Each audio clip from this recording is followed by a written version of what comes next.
morning, students. So in today's class we are going to see the load test on DC shunt motor. So DC shunt motor is a constant speed motor, which means the speed will remain almost constant since the flux remains constant. So we are going to perform this experiment on the DC shunt motor. So we are going to load the motor and we are going to find out its performance efficiency curves. So for this we have to first give the connection as per the circuit diagram. So I have given the connection as per the circuit diagram.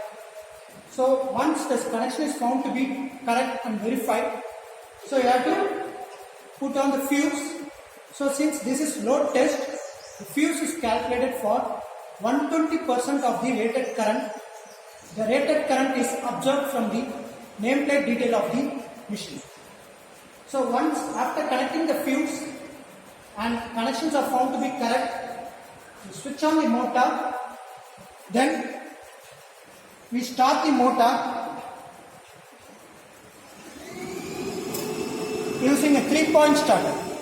So 3-point starter is basically used to start your DC shunt motor, so which you would have studied theoretically.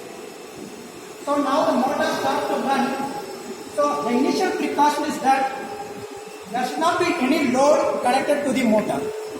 So at the no load condition, you have to just find out what is the reading of your field current, load current and your voltage across the shunt motor. So this is the reading which I observed. Okay. So the field current which is connected to 2 amps. So the current what I obtain here is 0.52. And this is the load current. Since there is no load, the initial load current will be just small, which is of around 1.2 amps. And this is the voltage. Since the voltage is connected to 300 volt, so I have to multiply this observed value into 2. Okay. So therefore the observed value is around 109. It is around 108. So I multiply by 2. That is 216 volt. Okay. So now we have to see, before loading the motor, another condition you have to check is that whether the motor is started to run at rated speed. So the rated speed of this motor is 1500, but here we can observe it is around 1440. So to increase the speed, we have to reduce the flux by varying the rheostat.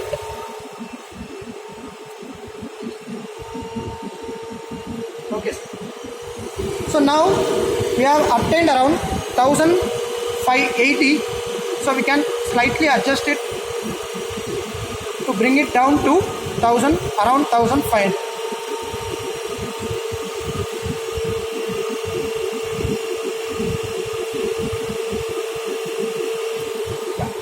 So now you can see that the speed is 1500 and there is no load on the machine. So the speed is rated speed. Okay. Once you load the machine, what happens is that load current will increase and the speed will decrease.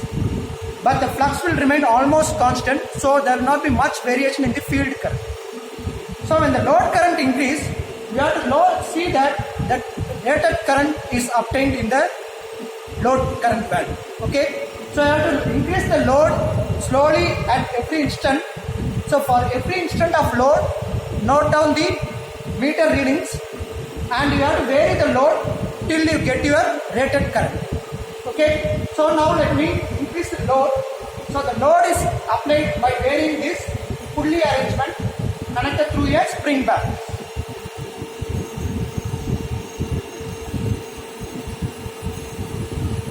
So here I am going to, since once you increase the load current is very important factor. So you have to observe that you increase the current in steps of 2. So for this motor, the rated current is 18.5 amps. So I can load the motor maximum only to 18.5 amps. But here I am not going to bring to 18.5.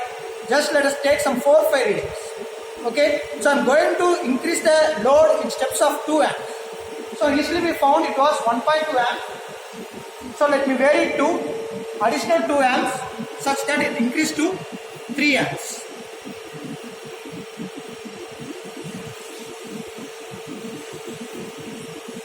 Okay, let me vary to 5 amps.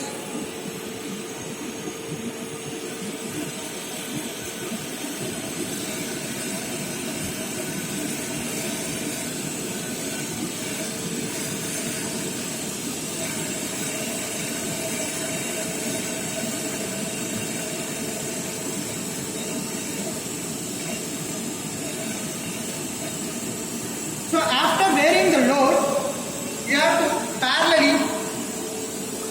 parallelly measure the speed of the motor. So here you can see the speed has come down to 1460. Okay, 1464, which is not much variation compared to 1500. So it is almost constant, but still there is a slight reduction in speed as you increase the load. So as you increase the load current is increased, speed is decreased, and the flux is almost constant. Okay, almost constant, it will not be much variation, and this is your rated voltage. So for every instant of load, you have to measure all these readings. So you have to measure the load current. This is very important. First you have to see the load current, then you have to measure the speed, then you have to measure the field current and the voltage. And you should not increase the load beyond rated current value, which is 18.5 amps for this motor.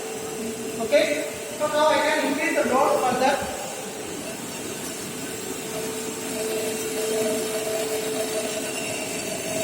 So for every instant of increasing the load,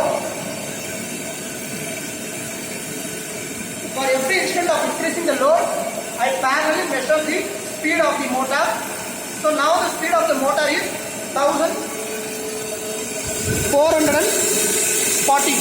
Okay, so which is not much variation. From 1460 it has come to just 20 rpm reduced. Okay, so but you can see the variation of the load current, which is more than 2 amps. Okay, so like this you have to vary till you obtain the rated current. Rated current is 18.5, or maximum you can take up to 16 amps. Okay, so once you complete the experiment, while you are switching off the experiment, initially you have to bring this motor to its initial position, that is you have to reduce the load and bring it to no load. So you can see I have brought it to no load now. So the spring balance is gone, returned back to 0 position, and so the speed will also be obtaining to its rated value, which is 1516 in this case. So now after reducing the load, the next thing we have to do is that bring back this rheostat to its initial minimum position. So why this field rheostat should be in minimum position is that will be explained in the theoretical concept. Because the speed is inversely proportional to flux. So the flux is produced by varying this rheostat. So initially when your rheostat is at minimum position, the flux will be maximum, so the speed will be minimum. So that is why I vary this rheostat to increase the resistance, whereby I reduce the flux and increase the speed. Okay, so you bring back the rheostat to the original position, only then you have to switch off the motor. Once you switch off, the starter will come back to its original position because of its losing its electromagnetic property. Okay,